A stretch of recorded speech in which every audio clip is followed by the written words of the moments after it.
Hey GenderqueerChat, it's Matt. Happy Thursday, and sorry I've been away for a few weeks away from the channel.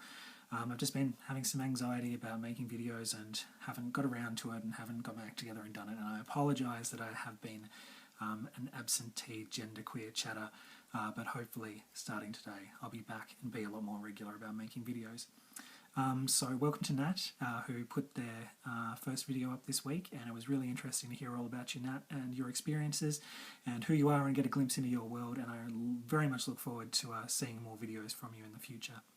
And just watched Joe's video as well, and both Nat and Joe had some really interesting things to say about who they are and who they are in relation to this genderqueer thing that we're talking about. And that ties into the question this week, which is, how did you come to self-identify as genderqueer, and what factors played into that decision? So yeah, I've told this story, or versions of it, probably several times now on the channel. And I think I probably talk about it differently every time, but it's a really interesting question, a very important question to talk about, and I know that it was very important for me when I did first start identifying as genderqueer and looking online for resources and other people who thought about the world and thought about themselves in a similar way that I did. I know that hearing people's stories about how they came to terms with the term and how they discovered themselves in that way, I find them very beneficial, so it's a great topic.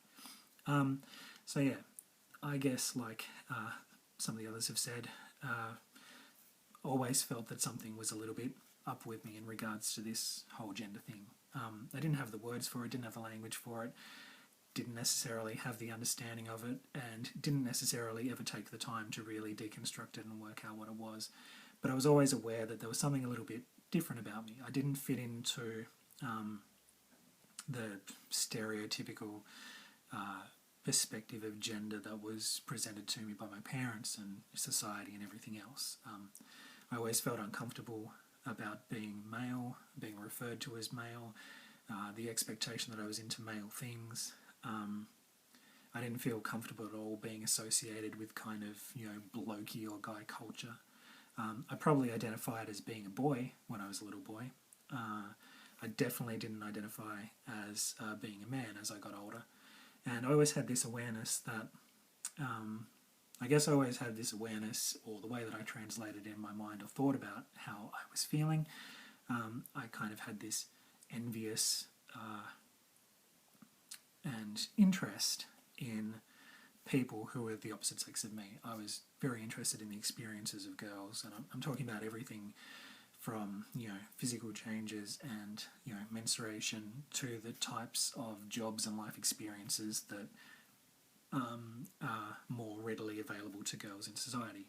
I was jealous, I guess, envious, and didn't understand a lot of the time why girls were allowed to experience this or had the ability to experience this, and that wasn't available to me. And I realise that sounds ridiculous in the big scheme of things in a world that we live in, where a lot of the time female-bodied people are discriminated against, don't have the same, availability to a lot of things. That's all different now, but I'm talking about when I was a kid in the 80s, when we weren't quite as enlightened. But that's how I felt. I looked at female-bodied people, and there was something about them that I associated with and understood and wanted to be like and wanted to be around, and I was envious about that. I didn't quite know what it was, and there were several times in my younger life as a kid and a teenager and even as a young adult where something would trigger a bit of a breakdown about that, and I'd rant and rave about why wasn't I born a girl. I never considered myself transgender, and I didn't really take that thought any further than that, but that was definitely one of the underlying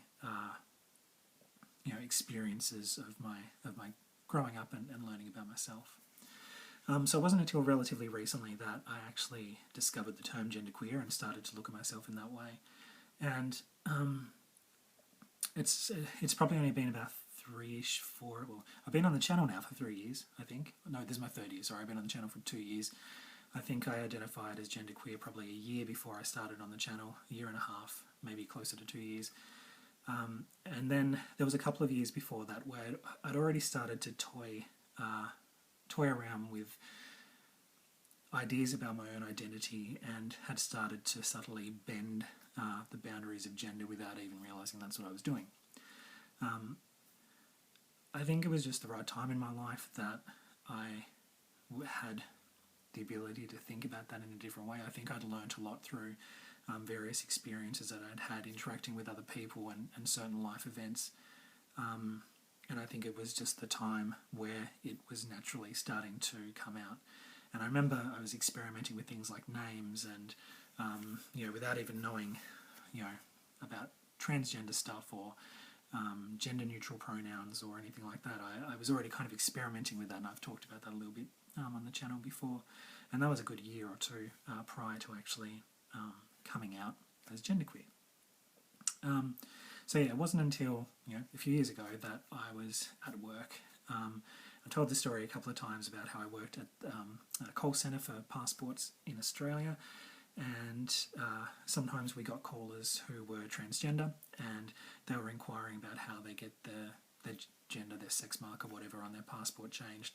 And a lot of the time these were people who were going overseas, needing to travel overseas to have their final surgeries so that they could come back and then officially change all their documents and birth certificates over to their correct gender. And I remember taking this call, and it was nothing about it was special. I'd taken calls like this many times, but after this call I just hung up the phone, turned to the person next to me and said, "Did I ever tell you that's what I was?" And this was the first time I'd really said that, and I had never openly thought about it, never openly talked about it, had never drawn that connection, despite the fact that I knew that something was up. And it was an eye-opener, and I went home and did that thing that both Nat and Joe referred to of going onto the internet, absorbing every piece of information possible, trawling through Wikipedia, clicking on many links, and finding out these terms. And I started to identify as transgender, and that felt right-ish to me. I didn't fully connect with it in the sense that I had a limited view of what being transgender was. I was looking at a certain, kind of the conventional, more well-known part of that, umbrella term that people generally know, and I didn't really feel like that, but I didn't realise there was other options available. I found the term genderqueer on the same day and read about that, and that didn't sit well with me either. For some reason, that was possibly due to the term queer being in there. So when I tell this story, I sometimes tell it in the wrong order, and that's to do with sexuality. I often talk about how thinking about gender and unlocking that side of myself unravelled my ideas about my own sexuality and who I was. But in reality, I was already looking at myself in a different way, who I was in relation to other people, how I expected to be seen and thought of, and how I wished to be in relationships and other situations. And already I think I was starting to express gender through that, the shortcomings and limitations of that in how I was currently being seen. So I think my sexuality had already started to morph and change, even though I really didn't have any kind of connection or interest in the gay or queer world. I didn't really have any gay or queer friends. I didn't really understand it, and I guess at that stage I kind of, feared it because I wasn't a part of it, didn't know much about it. But I was already starting to have that, and that may have been why I had a bit of an aversion to the term queer at that stage. So I was trans. At the same time, I started to watch GenderqueerChat and watch all the videos, and that was sitting really well with me in this community of beautiful people who had very similar experiences to me and thought about the world and thought about gender in very similar ways. And it really started to click. The sexuality stuff started to really take off as well, and I started to identify as a lesbian, and that to me was a very crucial part of my identity. I later realised that what I was experiencing was that the term lesbian and the way that I thought of myself in that sense was actually a term and a way that I was categorising myself in terms of my gender, about how I felt and how I wanted to be perceived. And I looked around the place and I was looking for where I fit in. I didn't fit in with the straight guys, I didn't fit in with the straight girls, didn't fit in with the gay guys, but for some reason I fit in with that, or at least I felt I did. I felt akin to those people and wanted to be a part of that world. And I started to get a lot of gay friends and go to lots of gay events and really kind of become a part of queer queer spaces, and that was really important and liberating and eye-opening and fantastic. And I think that started to give me the freedom to really take away any kind of narrow-mindedness that I had to do with identity and myself and who I was. And I also started to go to transgender meetings around that time in my area, and they were very helpful and very supportive. But also through that process, I was finding that I wasn't really like them either. I went quite a few times, and then on the last time, they were very accepting and supportive, and I talked about who I was and where I sat, and talked about, you know, binary and gender gumbies and spectrums and stuff like that, because that's how I was processing it, that's how I was learning about it, and that's what sat right with me. And they were very accepting and accommodating of that. But I was aware that my experiences were different. I remember walking out of there one time, which was the last time I went, and I just went, no, that's not me. I'm genderqueer. And I still consider myself trans, but that term genderqueer, is just a much better fit and worked well, and I don't think I've looked back since that day. So yeah, that's how I came across the term, and it was a good, couple of years of quite intense thinking about it daily, from the time I woke up literally until the time I went to bed. And my housemate at the time, who's the same person who I was sitting next to at work, and made that declaration to, I talked to them every day about it, and I had this wonderful person who was there to hear my stream of consciousness rants about my gender, and really uncovered a lot of truths about myself and challenged a lot of things, and kind of came out to myself in that way.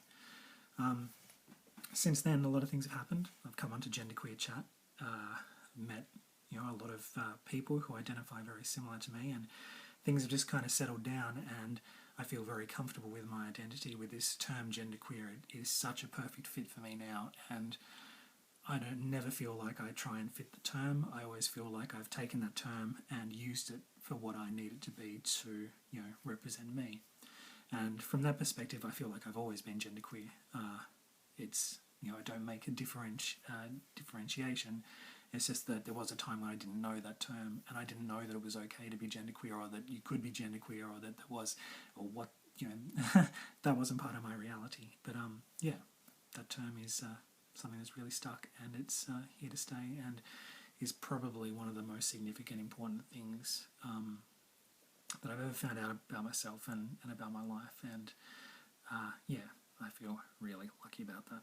So that's what I have to say on the matter. So really awesome videos this week, and looking forward to seeing what everyone else has to say, and hopefully I'll be a bit more regular with my videos now.